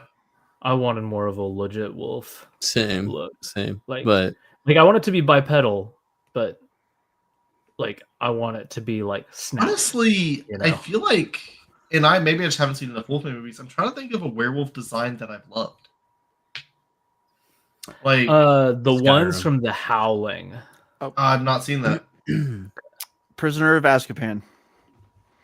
Honestly, that's not a bad pool. Like as much I Really? actually like that design. I really really like it. Again, like CGI hasn't low-key, aged super well, but I love the design. Yeah. like there's something funny to me. Like American Werewolf in London is a comedy, but it's also an homage.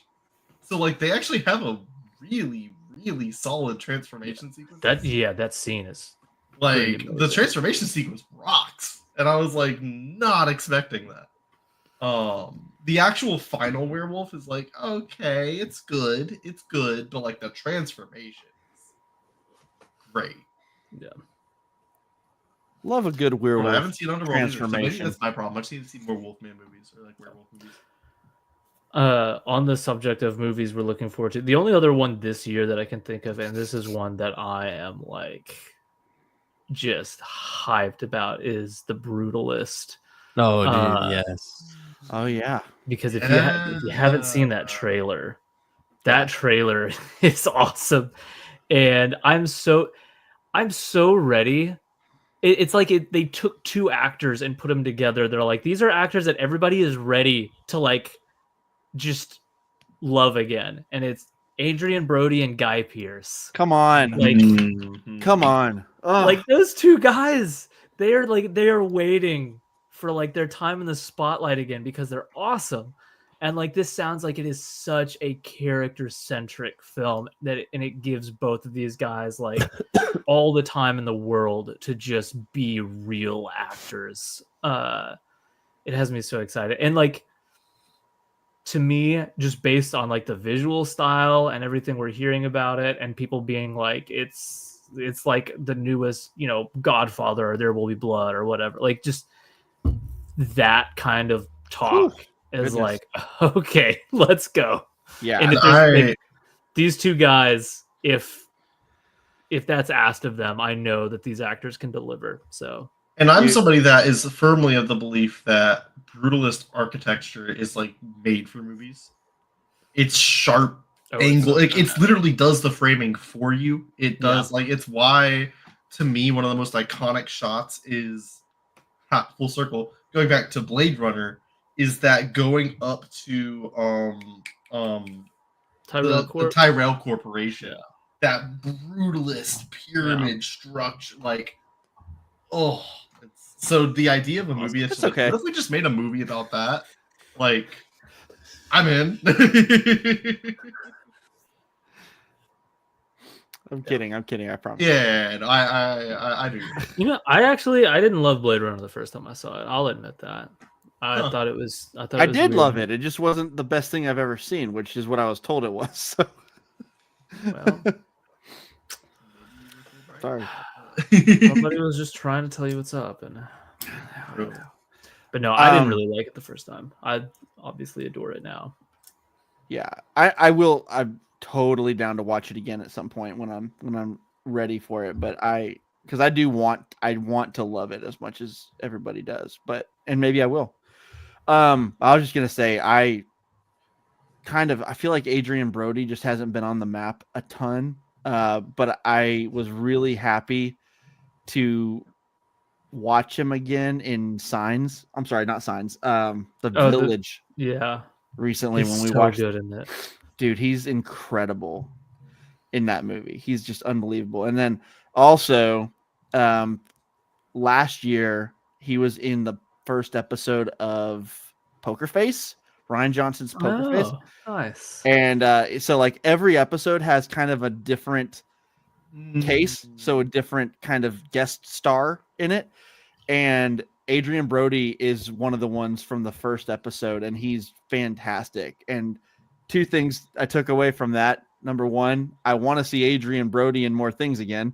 Number two, he works so well with Ryan Johnson's style. Yeah. I need them to do a legit movie together. Like, Yeah. because the only other movie that he was in with Ryan Johnson directing was Brothers Bloom, which was to me easily his weakest movie. But he's great in it. So but there's something about their styles that works so well. I need them to do a movie together, but I just need more of Adrian Brody in general. I'm glad you said The Brutalist. I am really excited about that one. I'm also excited for Mickey 17, but that just keeps getting pushed back. Like, when is that coming out now? I don't even know anymore. In April now, which is insane. Gross. So I am excited for Mickey 17. I was so freaking hyped. We were gonna have that in January, and I was freaking ready, but nope. Warner Bros. It got to be Drew 18 watching now. Yeah. But hey, also, you had just pulled up. Yeah, you had that comment from Gabe about Russell Crowe, and the tie-in though is that Gabe's profile picture is Man of Steel. And Russell Crowe in Man of Steel is fantastic. For listeners, the comment is, you know who we need to bring back in the spotlight? Russell freaking Crowe. Watched Gladiator again today, and his 2000s might place him as the best movie star we've ever had. Yeah, I mean that's not a wild take. He's awesome. He's not even. Just his ability to play that father role. You know exactly what I'm gonna do. And hey, I'll even admit, Michael is gonna bring up Love and Thunder. I'll admit, I hate that interpretation. But given that, like, once I accept that that's the interpretation, you can't put out Russell Crowe's like charisma. Even though I hate that this is Zeus, when he's up there prancing around, you're like, so funny, dude. He's still a movie star. This guy still has like 100%, just unlimited amounts of charisma. He owns it, man. He does totally.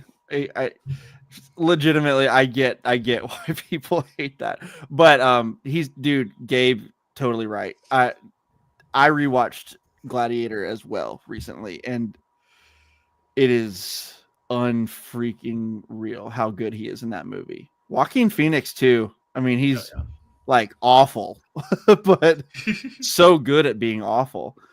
Also one of Hans Zimmer's best scores. That track. So beautiful. Have y'all seen Master and Commander? It's been so many years that I don't even remember a thing about it, but I feel like it's probably awesome. It is awesome. It is awesome. The movie literally just lives and breathes. Like, the whole thing rests on the friendship between Russell Crowe and Paul Bettany. Like, that's the movie. I forgot Bettany is in it, dude. I love Paul Bettany. And he's like the co-lead, basically. Like, it's just conversations between the two. And they are incredible. Honestly, I kind of wish I need to see more things with Paul Bettany. Shoot. The only, like...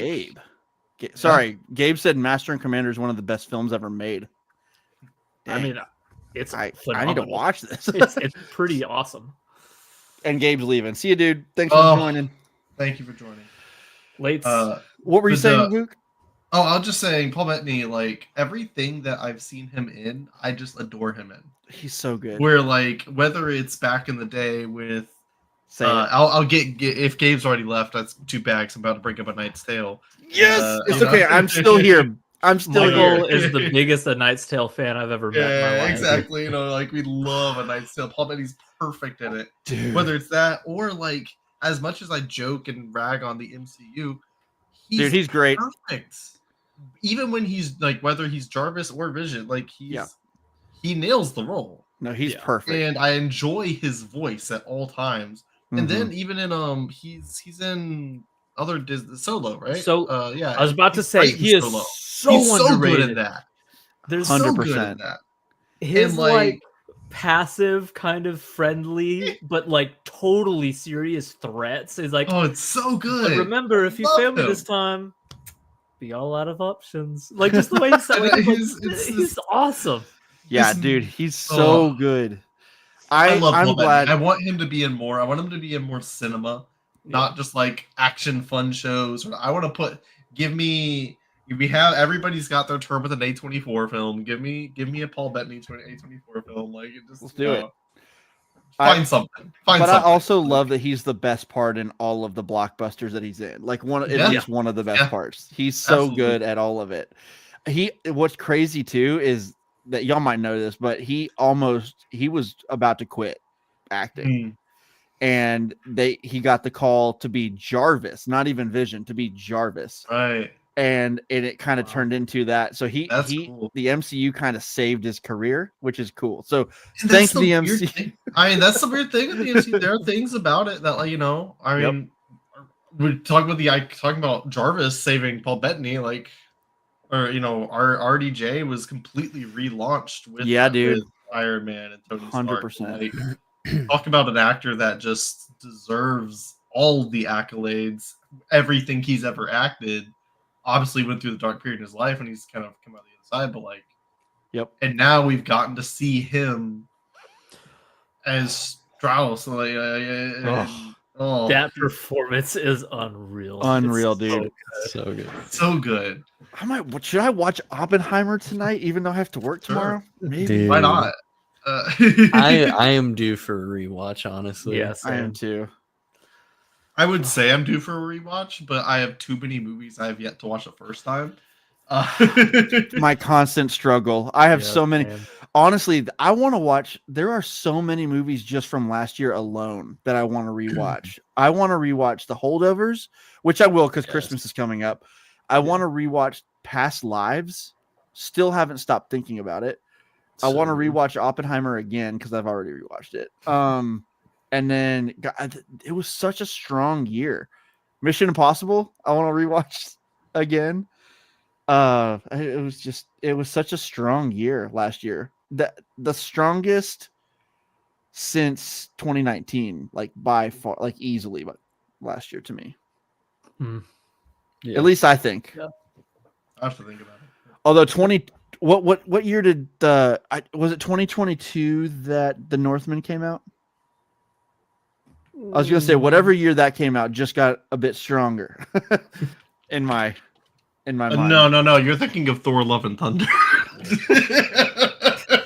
Thank you for that. It was a 2022 film. Just pointing out. What else do we have? 2022.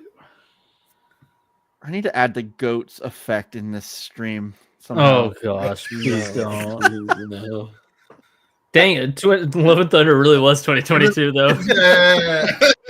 Yeah. Terrible year for film.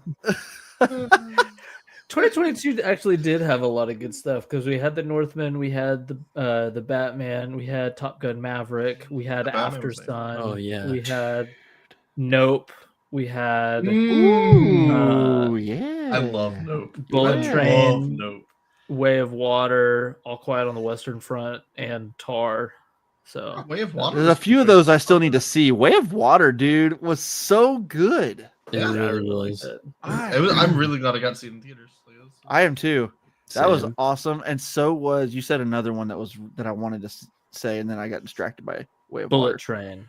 Bullet Train was Bullet really Train. fun. I need to Yeah. see that one. Awesome. I didn't get to that one. It looked good. I like Yeah. that one a lot. The I end of liked it it a got a lot. little bit crazy, but Yeah, a little but- bit out of control to me. But the ride is really fun.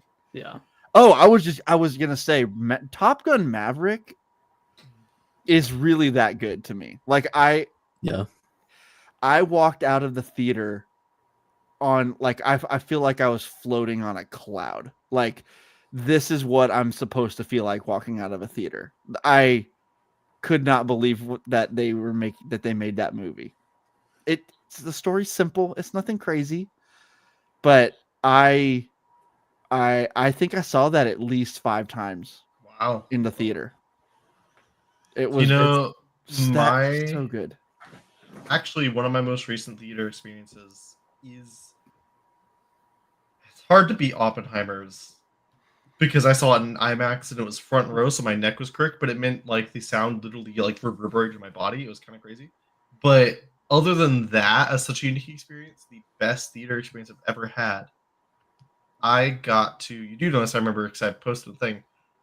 I got to 10th anniversary watch Whiplash for the first time for me in theaters.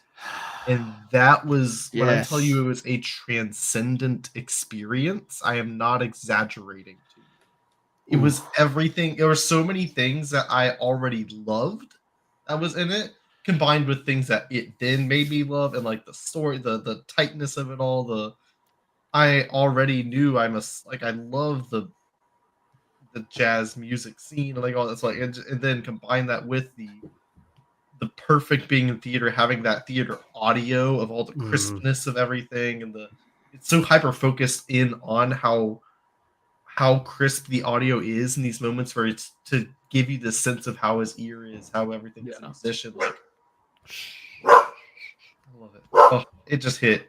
I was literally just like in my chair at the end. Like it was, I was knocked out. Yeah, my friend was literally like, "Did you sleep?" And I was like,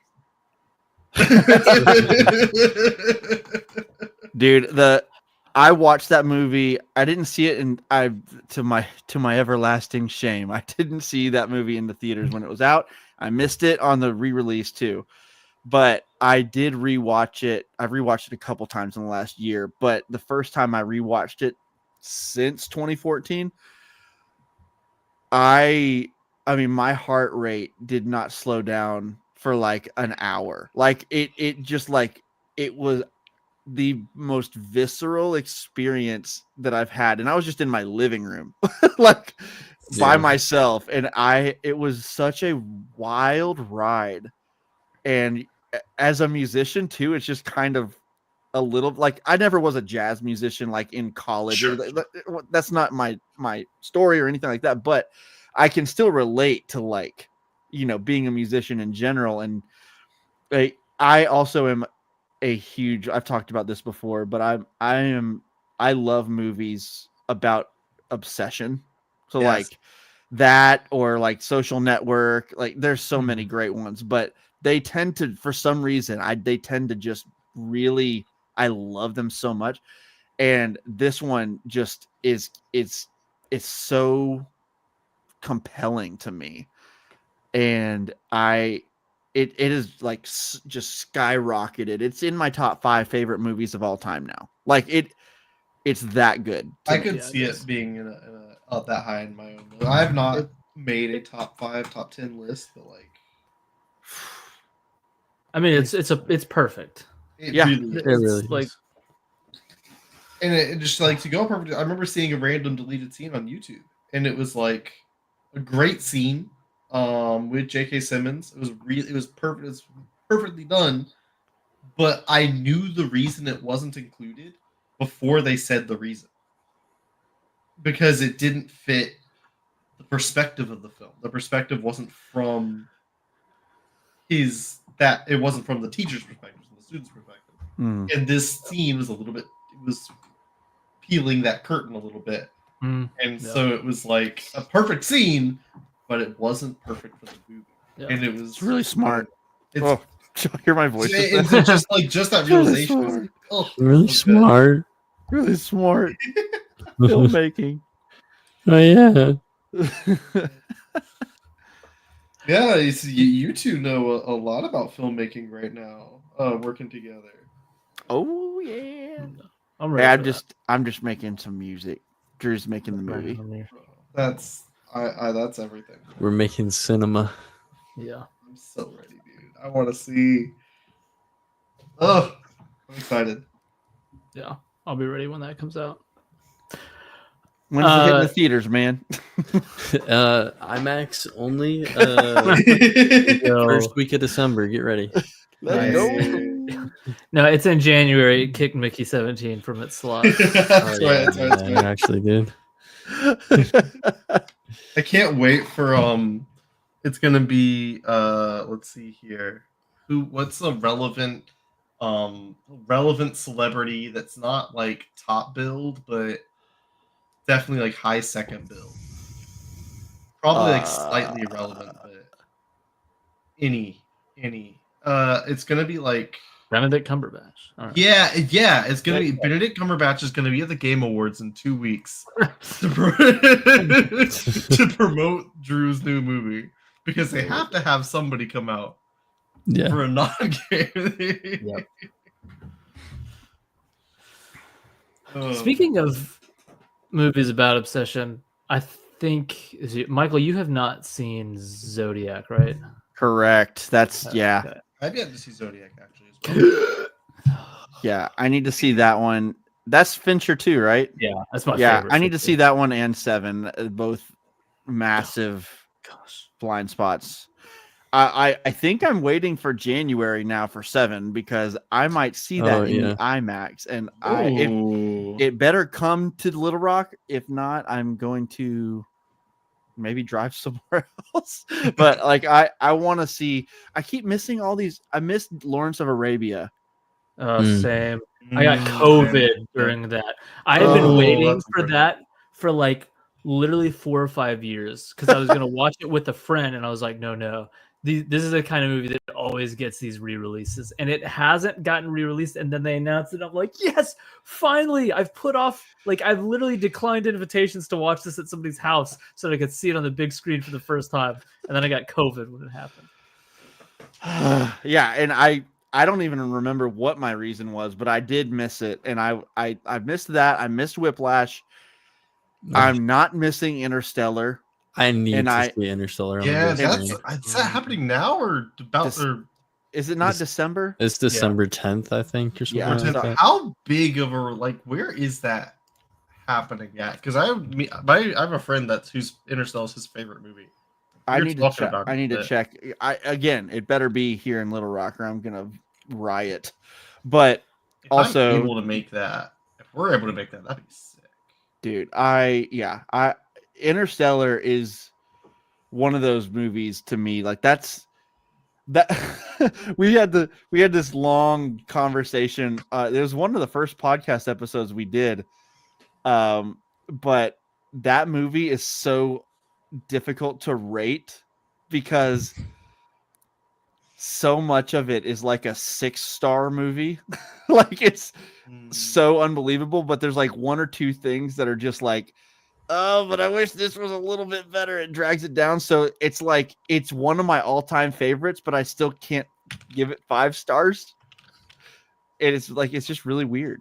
It's frustrating. It is so frustrating. And Curry, like, it broke his brain, our reasoning.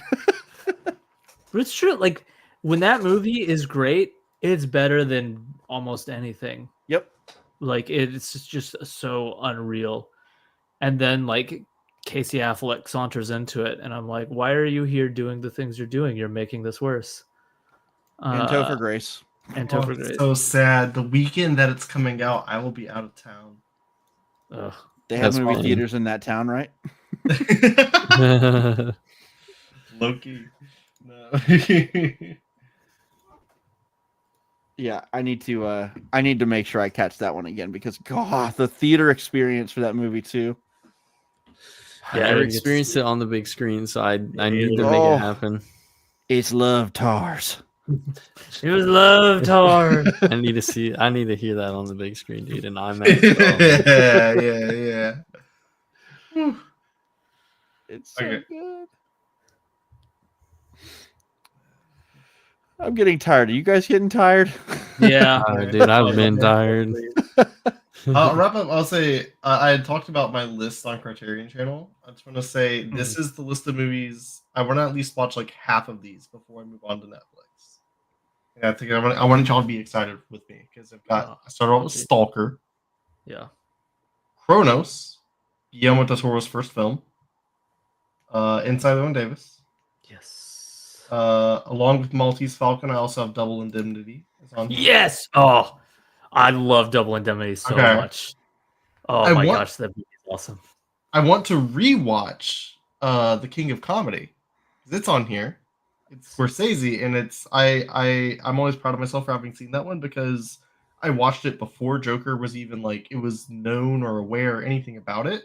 And so when Joker ads started to come out, before anybody said anything, it's one of the few things I get to be like, this makes me think of this film I saw. And then it was like, I was right. It was directly inspired by this. So like I would say that. I have never seen, this is really random, but I was talking to some friends, I've never seen Heathers. I haven't either. It's a Winona Ryder, like whatever. Like, so I want to see it for fun of it. I also have both 12 Angry Men in here. I've seen the original, but I never saw the new one. So I might, because I love 12 Angry Men. It's such a good movie. So I'm curious about watching maybe the newer one. I say newer as in, you know what I mean, relatively newer. And then Big Lebowski, Playtime, and one other little one that snuck in here. It's not really a movie. There is on Criterion Channel a last concert of Ryuichi Sakamoto. It's Opus, and it's really random. It is a concert film just of him and his piano. He actually passed away last year or so, and he's fantastic musician. I actually listened to him during COVID. He put out a video, like a concert video that was essentially in a way of kind of speaking to the world of him and one other guy doing this beautiful, very ambient, sometimes classical concert. And I fell in love. And so seeing that he had this opus and realizing he passed away, I really want to see that as well. I love some good music stuff. You should also put on 8.5 and 7 Samurai. Seven Samurai. Are these in Criterion? Okay. Yeah. Like, I know they're classics, but everything from Fellini and Kurosawa are going to be in there, basically. That's good, because I actually haven't had a chance to see a bunch of Kurosawa. I actually own 7 Samurai on And Rashomon. Yep, and Rashomon Criterion. Both of them. I now own 7 Samurai too. Isn't it beautiful? Yes. I love it so much. I really need to rewatch it. 3.5 movie film, 3.5 hour film. I love it. It's so it does not feel that long either. Oh, I'm in. No, you gotta understand. I didn't say that jokingly. No, I know. If I know a movie's good and it's that long, we're in. Yeah. Or it does feel that long, and it's a good thing that it feels that long because you don't want to leave it. Right. Like Lord of the Rings. That's what she said. Amen. Oh my. Amen. Oh, good. But it's funny because that's the list, but like I know for a fact that's scratching the surface of what's in Criterion.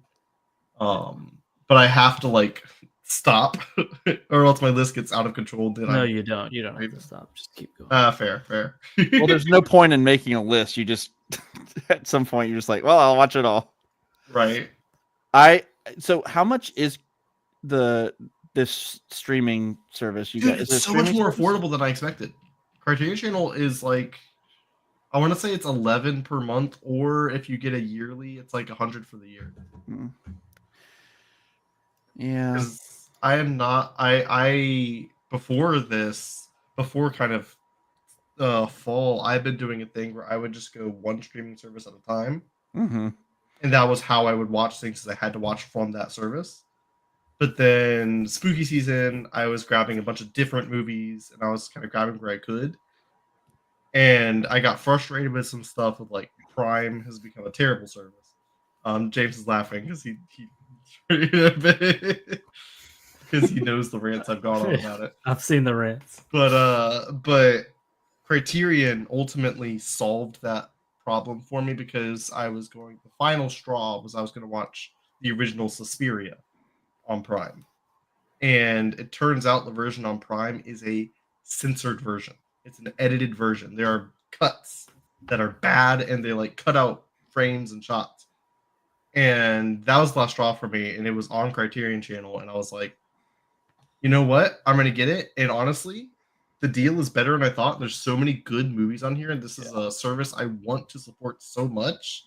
I'm grabbing the yearly pack. So I feel good about that. It's one of the best streaming services right now, and I think what I like about it so much is like how they every month they create curated lists. So it never feels like it's just random. And they on there, stream crap loads of special features too. It's not just movies; like they stream a lot of the features that are out there, like that are on the disc and stuff. That's a huge selling point right there. That is awesome. And not just like the special features that would like come with it, but they also have like other supplemental stuff on there too. They shoot original features for the site. Like there's a thing called Adventures in Movie Going, where they just take an actor or directors and they're like, explain, like, when did you first, like, what was the first movie that you fell in love with, and what's your blah blah blah. The one with Adventures in Movie Going with Paul Dano is great. That's where I found out he's such a huge Dumb and Dumber fan, and it did my heart so good. But and the one other thing I'll say in its favor is they respect you as a person, because you know what happens at the end of every movie you watch? Absolutely nothing. Which is what's supposed to happen. There's no thing that pops up. It doesn't shrink your screen. It doesn't try to make you watch something else. You get to just sit in the credits. Yeah. And the movie ends. As God intended. Amen. Amen. Hallelujah.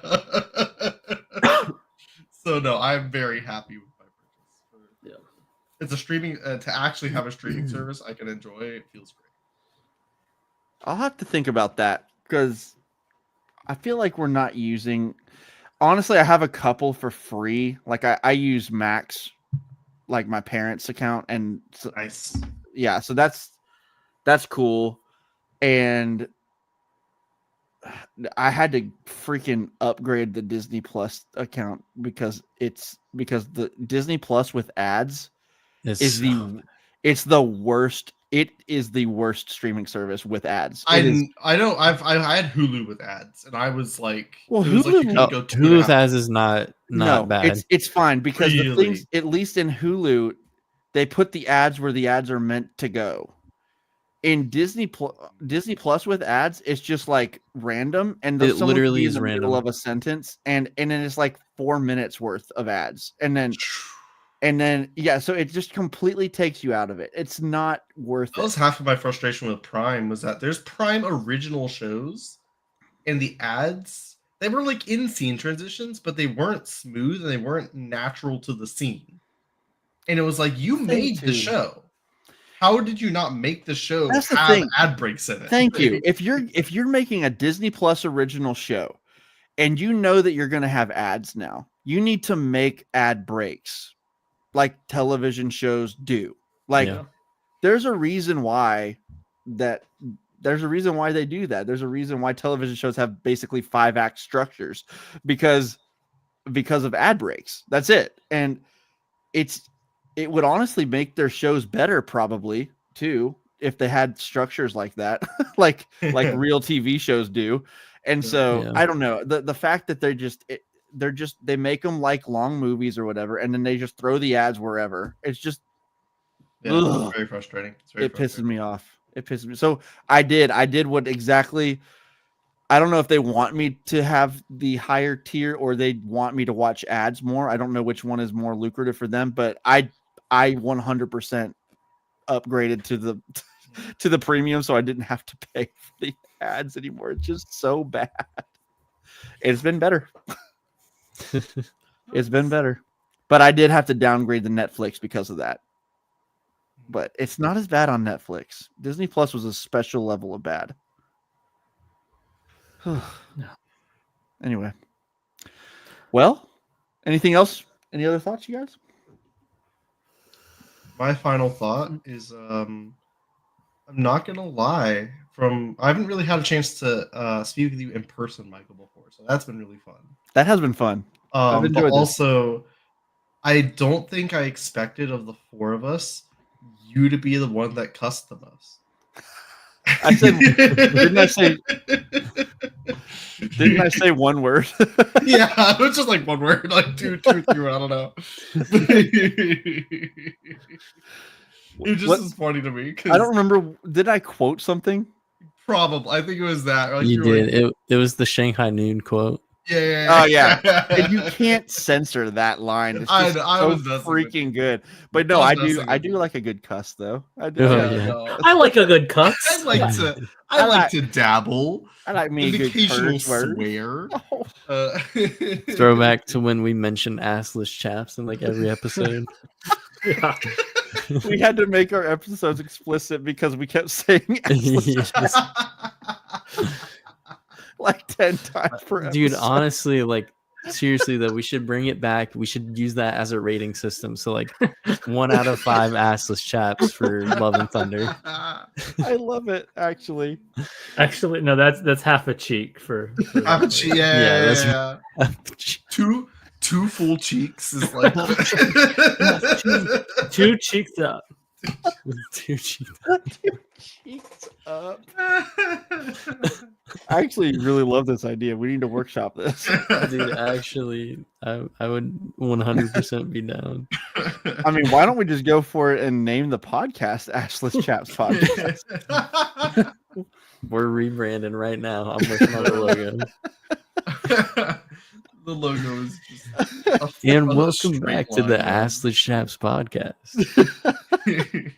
You can't see us, but we're wearing assless chaps. We In are. all other respects, it's totally normal. Oh, Man. it has been fun though. It's been fun, dude. Definitely. Lots of fun.